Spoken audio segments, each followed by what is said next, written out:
Voici la Terre. Surnommée aussi la planète bleue, elle est composée à 80% d'eau et c'est la seule planète du système solaire à avoir de l'eau liquide en surface. L'eau n'est pas une ressource anodine. Nos sociétés sont de plus en plus interdépendantes et la ressource en eau est à la fois le liant et le moteur du monde tel que nous le connaissons actuellement. Cependant, depuis quelques années, nous assistons à une surconsommation de cette ressource. Les prévisions des scientifiques sont alarmantes. D'ici 2050, nous devrions subir une hausse de 55% de la consommation.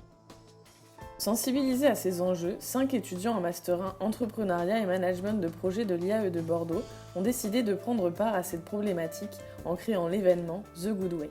L'équipe souhaitait créer un workshop sur les quais de la Garonne pour sensibiliser et informer le public autour de ces problématiques de surconsommation d'eau. C'était sans compter sur la pandémie qui nous a contraints à revoir totalement notre projet à cause des mesures sanitaires. Hey, vous m'entendez? C'est toujours nous, l'équipe The Good Way. Le Covid nous a poussé à passer en 100% digital. Et oui, on a dû s'adapter. Nous avons donc décidé de créer nos médias en ligne. Une page Facebook pour la visibilité, un site web afin de proposer du contenu de sensibilisation et des interviews, ainsi qu'une page Instagram proposant des solutions pour réduire sa consommation.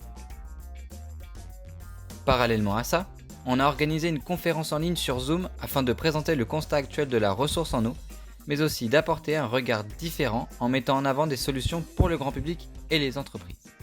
Lors de cet événement, vous avez notamment pu échanger avec Philippe Roch, ancien directeur d'agence Veolia, qui possède une véritable expertise et apporte un regard précis.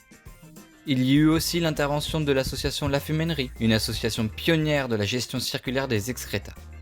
Le but, à travers les toilettes sèches et la valorisation des déchets organiques, est de réduire notre consommation d'eau et de donner une seconde vie aux excrétas. Enfin, il y a eu la société Aquacet, qui s'est spécialisée dans l'efficacité hydrique des industries et de la ville. Cette entreprise apporte un diagnostic sur la consommation d'eau à travers des données chiffrées et un logiciel de mesure en temps réel. Notre projet, à travers la conférence, les interviews et le contenu sur les réseaux sociaux, visait à mettre en lumière des acteurs investis, mais aussi à faire prendre conscience à un maximum de personnes l'importance de l'utilisation, de la gestion et de la consommation de cette ressource vitale qu'est l'eau. Nous sommes déjà nombreux à être investis dans cette problématique d'avenir. C'est eux, c'est elle, c'est lui. Alors, pourquoi pas vous ?